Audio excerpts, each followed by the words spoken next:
রবিবার মাঝরাতে ল্যান্ডফল করেছে ঘূর্ণিঝড় রেমাল। তছনছ হয়েছে দক্ষিণ 24 পরগনার বিস্তীর্ণ এলাকা। দক্ষিণবঙ্গেও তার প্রভাব পড়েছে। রবিবার রাত থেকে শহর কলকাতাতেও বৃষ্টি শুরু হয়েছে অঝোরে। বৃষ্টির প্রকোপ থেকে বাঁচতে পারেনি কলকাতা বিমানবন্দরও। সোমবার সকালে সেখানে প্রায় হাঁটু জলে সারি সারি বিমানকে দাঁড়িয়ে থাকতে দেখা যায়। সে ভিডিও আপনাদের দেখাবো।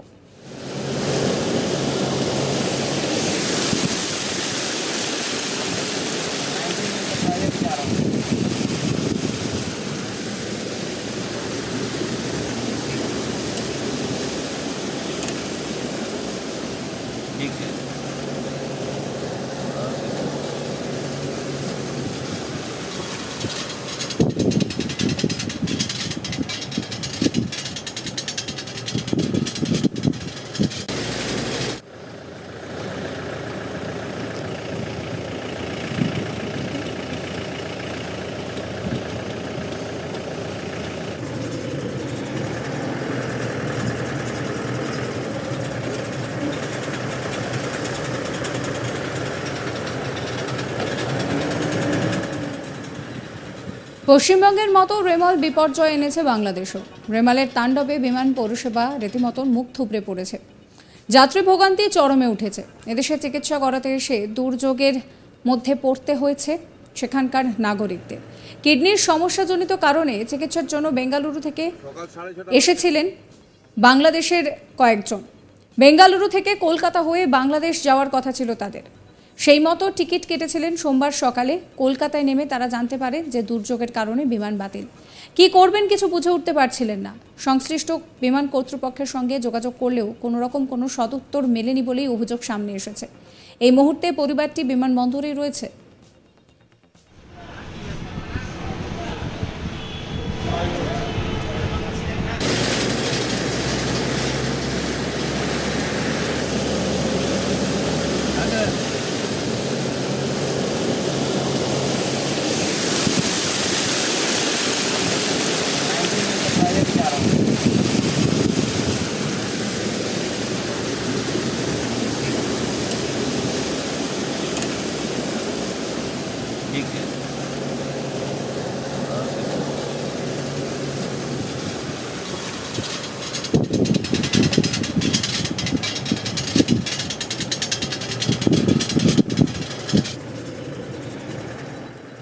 আপনাদের শোনাবো মোহাম্মদ আবু তাহের, তিনি ঠিক কি জানাচ্ছেন।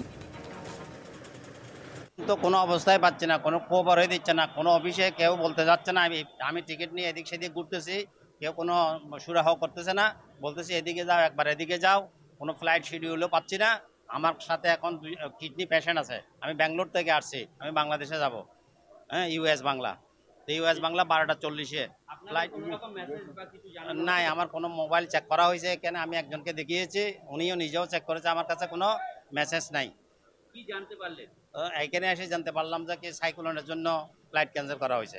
শিডিউল কোনো টাইম দেওয়া হয় নাই। এক্ষেত্রে কি পরবর্তী কখন গন্তব্য পৌঁছাতে পারবেন কিছুই জানানো হচ্ছে না, শুধু ঘুরাঘুরি করতেছি, কোনো রেজাল্ট পাচ্ছি না। এখানে কি করতে, বেঙ্গালুরু কি করতে? বেঙ্গালুরু আমি আমার কিডনি পেশেন্ট নিয়ে আমার ওয়াইফ আর আমার মেয়েকে নিয়ে গেছিলাম চিকিৎসার জন্য। বাংলাদেশ থেকে? হ্যাঁ, আমার সাথে আছে। হ্যাঁ, বাংলাদেশ থেকে গেছিলাম। আপনি এখানে কখন এসেছেন? আমি এখন সকালে 20 তারিখ ব্যাঙ্গালোর থেকে নেমেছি। এয়ারপোর্ট থেকে নেমেছেন, এখান থেকে ট্রানজিট করে আমার 12:40 আমার চিটাগাং ফ্লাইট ছিল বাংলাদেশ। আরেক বাংলাদেশি নাগরিক জাহানারা বেগম, তিনি বলছেন যে তার হার্টের সমস্যা। তিনি বেঙ্গালুরু গিয়েছিলেন, কিন্তু তিনি এখানে এসে শুনছেন যে সমস্ত ফ্লাইট বাতিল হচ্ছে। কি বলছেন তিনি শোনাবো। আপনি কলকাতায় কি কারণে, বেঙ্গালুরু কি কারণে গেছেন? আমার হার্টের সমস্যা, একটা ব্লক। কবে গেছিলেন বাংলাদেশ থেকে? 5 তারিখ। 5ই মে? হ্যাঁ, 5ই মে। তারপরে ওখান থেকে এখানে কখন আসলেন? ওইখান থেকে ফেরার কথা ছিল। আজকে ফ্লাইট ক্যান্সেল হচ্ছে। এখন কি করবেন চিন্তা ভাবনা করতে পারছেন? এখন আমরা হোটেলে চলে যাব। বিমান কর্তৃপক্ষ কিছু জানিয়েছে আপনাদের? না, জানাই নাই। আপনি এরকম একজন অসুস্থ পেশেন্ট, আপনি বাড়ি ফিরে যেতে পারবেন না, কতটা দুর্ভোগের মধ্যে পড়তে হচ্ছে। আমার হাড়ের মধ্যে একটা ডিং বসানো হয়েছে তো। বাংলাদেশি নাগরিক জেবুন্নেসা তিনি জানাচ্ছেন যে আমাদের কিছুই আগে থেকে জানানো হয়নি, বেঙ্গালুরুতে এসে এখানে নেমে শুনছি যে বাংলাদেশে ফ্লাইট বাতিল হয়েছে। যদি কোনো মেসেজ ইমেল পাঠাতে হয় তাহলে আগে থেকে ব্যবস্থা করতে পারতাম। ফ্লাইটের কোনো শিডিউল কিছুই জানতে পারছেন না। কি বলছেন তিনি শোনাবো। আপনাদেরকে বিমান কর্তৃপক্ষ জানিয়েছিল যে ফ্লাইট বন্ধ থাকবে? না না না, আমাদেরকে কিছু জানানো হয়নি। কিছু না, জানানো কোনো মেইল আসেনি, কোনো মেসেজ আসেনি, কিছুই জানানো হয়নি। কতটা দুর্ভোগের মধ্যে পড়লেন? অনেক দুর্ভোগের মধ্যে পড়ে গিয়েছে। এই যে এতগুলো লাগেজ নিয়ে আবার হচ্ছে হোটেলে যাওয়া, এখনো পর্যন্ত ব্রেকফাস্ট করা হয়নি, বাচ্চা কান্না করছে, বাচ্চার ক্ষুধা লেগেছে। তো এটা যদি আমাদেরকে যদি হচ্ছে আগে থেকে যদি ইনফর্মটা করে দিত তাহলে জিনিসটা হচ্ছে অনেকটা বেটার হতো, অনেকটা ইজি হতো আমাদের জন্য। আপনারা কখন জানতে পারলেন? আমরা এখানে আসার পরেই জানতে পেরেছি যে কখন ফ্লাইট নামলেন? ব্যাঙ্গালোর থেকে কখন আসলেন এখানে? ব্যাঙ্গালোর থেকে এসেছি হচ্ছে আজকে 4 দিন হচ্ছে। ব্যাঙ্গালোর থেকেই হচ্ছে আমরা বুকিং করেছিলাম 26 জন্য, বাট হচ্ছে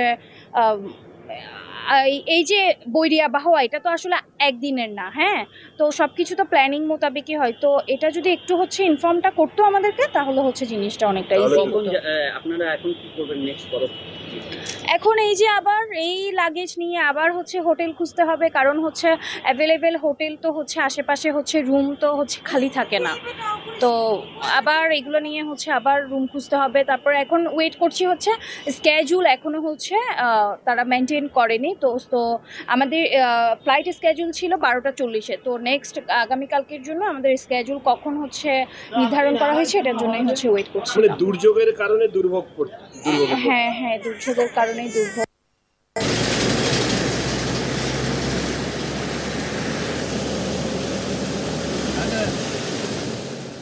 প্রসঙ্গত আছড়ে পড়েছে রেমাল। রবিবার গভীর রাতে ঘূর্ণিঝড় রেমাল পশ্চিমবঙ্গ ও বাংলাদেশের উপকূলের মধ্যে স্থলভাগে আঘাত এনেছে। পশ্চিমবঙ্গের কিছু অংশে রাস্তাঘাট প্লাবিত হয়েছে, উপকূলবর্তী এলাকায় বহু ঘরবাড়ি ক্ষতিগ্রস্ত হয়েছে। রবিবার রাত 8:30 নাগাদ সাগরদ্বীপ এবং বাংলাদেশের খেপুপাড়ার মধ্যে ঘূর্ণিঝড়টি আছড়ে পড়ে। তবে তার আগেই তৎপরতার সঙ্গে প্রশাসন উপকূলবর্তী ঝুঁকি এলাকা থেকে প্রায় 1 লাখেরও বেশি মানুষকে নিরাপদে সরিয়ে নিয়ে গিয়েছে। কিন্তু এই কবলের হাত থেকে কিন্তু রেহাই পায়নি কলকাতা বিমানবন্দরও। একেবারে বিমানগুলো জলমগ্ন অবস্থায় দাঁড়িয়ে রয়েছে, সেই ছবি দেখাচ্ছি আপনাদের।